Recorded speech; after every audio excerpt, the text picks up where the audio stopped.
With the twist of her body, this advert subject professed her independence by disowning a woman's most hallowed duty because of her dread of household chores. The final no was an advertisement for the SOS soap brand and published in the Good Housekeeping magazine in the US in the May of 1927. The woman rejects her doting lover, leaving him on one knee to retain her freedom. Marriage, she declares, is a form of slavery. There's an enormous implicit empowerment in such a declaration, yet what a risk this statement actually represented. To forsake the societal acceptance only guaranteed by adhering to traditional gender roles, surrendering self-identification as a woman for that of a wife. But today's civilization has progressed since then, as women are employed in more roles that were traditionally for men only, such as the armed forces. And although a glaring pay gap still exists, it is being addressed and fortunately shrinking. But gender equality will not be achieved by legal change alone. How our society, culture, communities, and how we as individuals view women will make more than a difference. It will make the difference. So simply put, women, including themselves, have to actively support gender equality. We need to combat narrow-mindedness about the roles women can, should, and do occupy, and bury these dated stereotypes that prevent gender equality from becoming reality. Our attitudes towards women are informed and moulded by how we are brought up. Whilst travelling to my school in London, I, like many other women, was struck by the "Are you beach body ready" poster. So, hands up, who's beach body ready in here? Yeah, thought so. So this advert, it portrays an expectation that women must conform to a stereotyped body shape before they can be seen on a public beach, when there's no similar wide expectation for men to be beach body ready. But moving on, two of the most influential aspects of our everyday lives are what we view in the media and what we learn in schools. Much of children's knowledge is indirect, having been presented to them through the heavily tinted lens of the media, which informs and creates reality, reinforcing the values of those who create the messages. So, it's reasonable to argue that this fantasy can morph into the reality for young girls, perpetuating toxic perceptions of their own identities and opportunities.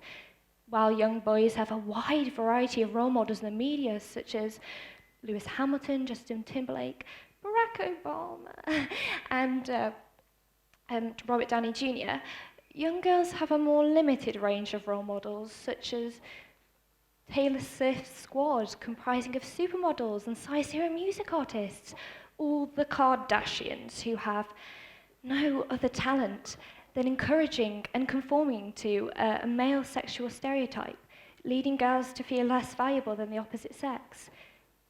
In everything, from newspaper, magazines, television and film, from advertising to literature and video games, women are more likely to be presented at home, probably fulfilling domestic chores, or as sex objects, or as victims who can't defend themselves against sexual assault, beatings, and murder. For example, in successful family films, there's commonly a 3-to-1 ratio of male characters to female characters, giving young girls less female characters to empathize with or idolize. And of the few female characters in a film, animated female characters still tend to show more skin than their male counterparts, and commonly have diminutive waistlines and other physical exaggerated features to seem sexy. So characters such as Jessica Rabbit, Betty Boop, and comic book characters like Wonder Woman were and are sexually objectified in the same way. Betty Boop, who has been around since the 1930s, was actually inspired by an African-American singer named Esther Jones, but the character was adapted as a white American caricature. This just shows the vicious circle of women who become some ideal of beauty and how they're the only accepted view. And these body types, which are a tiny percentage of the population, tend to get a disproportionate amount of publicity because they are the bodies possessed by models and other celebrities. This goes on to objectify a woman's figure in our society and sets unattainable standards of female attractiveness, which can lead to body image problems in young girls. And on top of this demeaning objectification of female characters, there were no films between 2006 and 2009 that conveyed women with highly regarded careers. They were always either princesses, damsels in distress, mermaids rich due to their father's money, or just material girls. So just think about what this means for highly impressionable children to see all of these misrepresented women and the warped mental process that this triggers.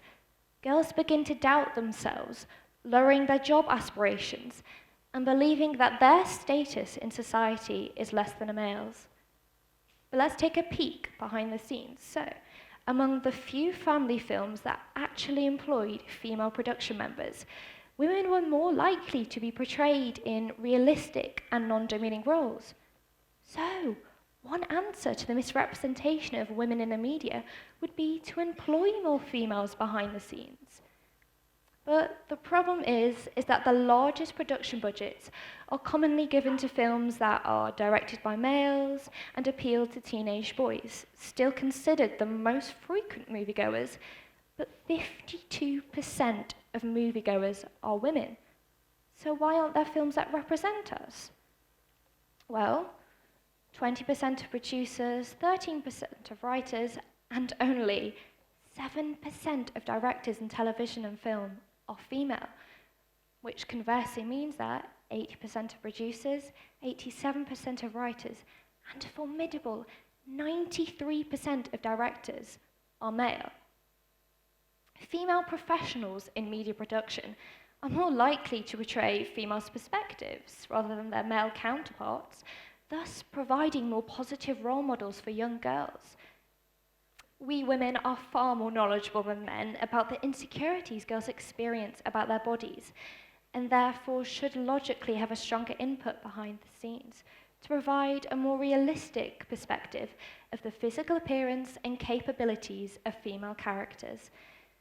And since men are significantly dominating a hugely influential industry, and as individuals we are swayed by the media's ideologies, society adopts a skewed, male-fabricated image of the ideal female. And Jane Fonda, an Academy Award-winning actress and activist for gender equality in the media, states, "Media creates consciousness, and if what gets put out there that creates our consciousness is only determined by men, we're not going to make any progress." But let's take a look at the influence of women working behind the scenes. So Brenda Chapman, she created a strong female lead in Disney Pixar's Brave called Merida, which is for Disney Pixar. But I think it's worth mentioning that Pixar, a movie production company, very popular among young moviegoers, released its first ever film to star a female lead, which was Brave in 2010. All other of Pixar's films were directed by male and star male leads. But back to Brenda. She was supposed to be Pixar's first ever female director, but after artistic disagreements, her directorial authority was taken away from her, and she was replaced by Mark Andrews as the main director, making Brave Pixar's 13th consecutive film directed by a male. It really is unfortunate that so few stories are directed towards girls and told from the point of view of an actual female. So this brings me back to my most important point. The more biased the industry of the media, the more skewed portrayals of female characters, and the more children's views of women become distorted in a vicious, self-perpetuating cycle. But it doesn't have to be this way. Although the media globally is a profoundly influential force, we can act locally. Parents and teachers can make a difference. Young children are especially vulnerable to the messages portrayed in the media, as they are yet to distinguish between fantasy and reality. Therefore, media education can play a crucial role in counteracting these messages, helping children to understand that the media can influence the way we view ourselves in our society. So, if within our communities we increase the acknowledgement of positive female role models such as Ashley Graham, pioneering efforts to end the label of a plus-size model, or Emma Watson, the UN Women Goodwill Ambassador, then we can send women into adulthood who recognise themselves as being equal to males, and therefore catalyse the demand for the same opportunities and portrayal. Audacity and ambition will be seen noble, not just amongst boys, but girls as well, giving females the confidence to break free of gendered expectations of becoming wives or mothers. Let's inspire a new generation where the director of a blockbuster movie is a woman, where the lead character is a woman, and whose audience consists of everyone. Thank you.